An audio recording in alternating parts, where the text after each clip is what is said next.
നമസ്കാരം. പ്രധാന വാർത്തകൾ.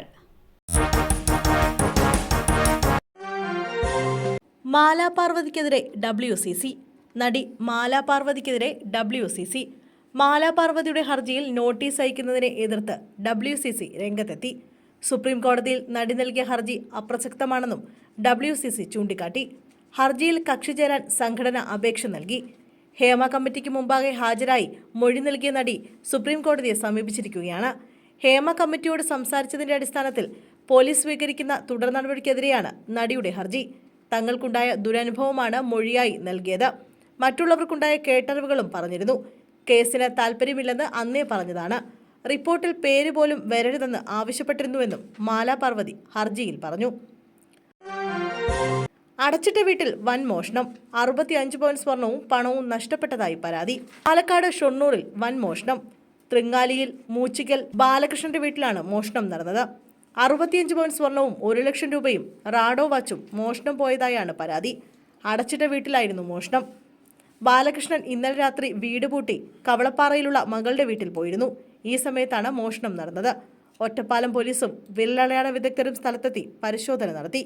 പ്രതിക്കായുള്ള അന്വേഷണം ഊർജിതമാക്കിയെന്ന് ഒറ്റപ്പാലം പോലീസ് അറിയിച്ചു. +1 വിദ്യാർത്ഥിയുടെ പല്ല് അടിച്ചുകൊഴിച്ച സീനിയേഴ്സ്. ജാമ്യമില്ലാ വകുപ്പ് പ്രകാരം കേസ്. +1 വിദ്യാർത്ഥിയുടെ പല്ല് അടിച്ചുകൊഴിച്ച് സീനിയർ വിദ്യാർത്ഥികൾ. കുറ്റ്യാടി സർക്കാർ ഹയർ സെക്കൻഡറി സ്കൂളിലെ +2 വിദ്യാർത്ഥികളാണ് +1 വിദ്യാർത്ഥിയായ ഇഷാമാനെ മർദ്ദിച്ചത്.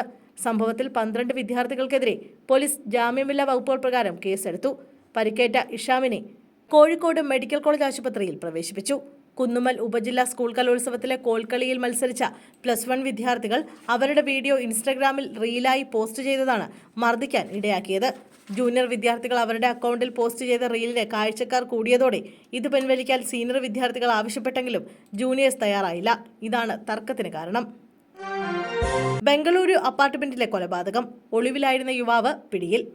കർണാടകയിലെ ബംഗളൂരു ഇന്ദിരാനഗർ റോയൽ ലിവിംഗ്സ് അപ്പാർട്ട്മെന്റിൽ അസം സ്വദേശിനിയായ യുവതിയെ കൊലപ്പെടുത്തിയ കേസിൽ പ്രതിയായ മലയാളി യുവാവ് പിടിയിൽ.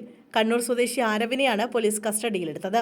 ഉത്തരേന്ത്യയിൽ നിന്നാണ് ഇയാൾ പോലീസിന്റെ പിടിയിലാകുന്നത്. പ്രതിയെ ഇന്ന് തന്നെ ബംഗളൂരുവിൽ എത്തിക്കുമെന്ന് പോലീസ് അറിയിച്ചു. അസം സ്വദേശിയായ മായ ഗൊഗോയുടെ മൃതദേഹമാണ് ഈ മാസം 26-ന് അപ്പാർട്ട്മെന്റിന്റെ മുറിയിൽ കൊലപ്പെടുത്തിയ നിലയിൽ കണ്ടെത്തുന്നത്. കോഴിക്കോട് ബീച്ച് ആശുപത്രി പരിസരത്ത് യുവാവ് മരിച്ച നിലയിൽ. ബീച്ച് ആശുപത്രി ENTOPക്ക് സമീപത്തായി യുവാവിനെ മരിച്ച നിലയിൽ കണ്ടെത്തി. വെള്ളിയാഴ്ച രാവിലെയാണ് സംഭവം. യുവാവിനെ തിരിച്ചറിയാനായിട്ടില്ല. മൃതദേഹം ബീച്ച് ആശുപത്രിയിലെ മോർച്ചറിയിലേക്ക് മാറ്റി. യുവാവ് അമിതമായി ലഹരി ഉപയോഗിച്ചിരുന്നുവെന്നാണ് പ്രാഥമിക നിഗമനം. പോലീസ് അന്വേഷണം ആരംഭിച്ചു.